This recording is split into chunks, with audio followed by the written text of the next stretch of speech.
मुझे एक बात बताएं, ये जो ग्रह हैं हमारे सूर्य, चंद्रमा, राहु, केतु जी, ये हमसे क्यों रूठ जाते हैं बार बार? ये ग्रह किसके कारण प्राप्त हुए? नहीं पता, आप बताओ। शरीर से ही ना। जी। शरीर किससे प्राप्त हुआ? माता पिता से। माँ पिता से ना। माँ पिता कौन है? पिता सूर्य, माँ चंद्रमा। अच्छा। सारे ग्रहों की जो शक्ति है वो कहाँ से प्राप्त होती है? सूर्य से। जी। चंद्रमा से। जी। अब आप घर के ग्रहों को तो आप पूछ नहीं रहे और बाहर सोच रहे जा जाके सब ग्रह शांत हो जाएं, वहां पूजा करा लो, वहां पूजा करा लो, वहां पूजा करा लो। अरे कोई जरूरत नहीं किसी पूजा की। अगर आप अपने माँ पिता को प्रणाम करते हैं ना और उनकी सेवा करते हैं तो आपको किसी भी पूजा की जरूरत नहीं है।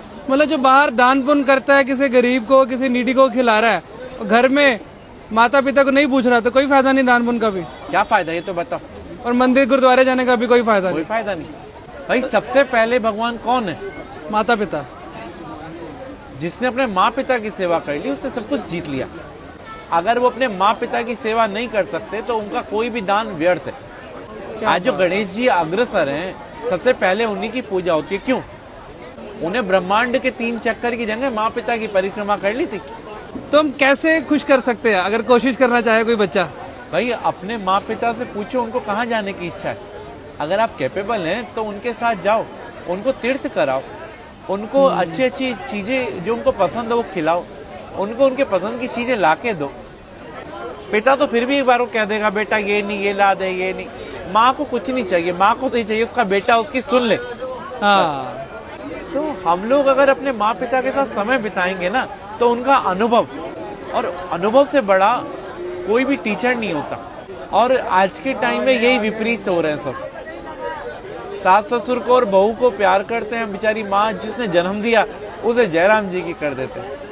जिसके कारण सास ससुर और बीवी मिली है, सब मिले, उसको हम भूल रहे हैं। उसको हम भूल रहे हैं। तो यही हमारे असली कर्म है, बस बाकी सब ढोंग है। हमारा तो कर्म ही सिर्फ अपने माँ पिता की सेवा है, अपने माँ पिता और गुरु। प्रातः काल उठकर रघुराई, माँ पितु गुरु चरण नवाई।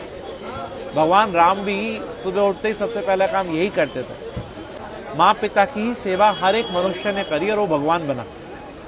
अरे वाह। और फिर उसको कोई ना तो ग्रह तंग करेंगे और ना ही कोई पितृदोष होगा, और उसके पूर्वज भी खुश, सब कुछ खुश।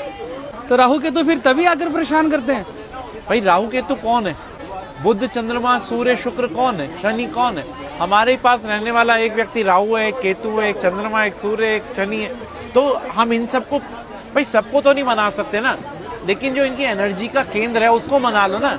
पिता को प्रणाम करने से सूर्य, पिता की सेवा करने से सूर्य, पिता की सेवा करने से हमारे सारे ग्रह शांत हो जाते हैं। आज जो मुस्कान आपके चेहरे पे है उसका कारण कौन है?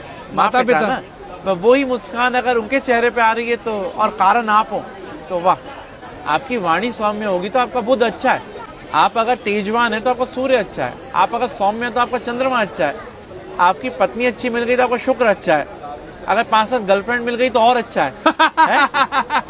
शादी से पहले बाद में नहीं, फिर बुरा है। क्या बात है पंडित जी, आप जिस प्यार से और जिस इतनी आसानी के साथ समझा देते हैं ना, मतलब जो आज के भटके हुए समाज में आप जिस सही डायरेक्शन में डाल रहे हैं ना, मन खुश हो जाता है यहाँ पर आके।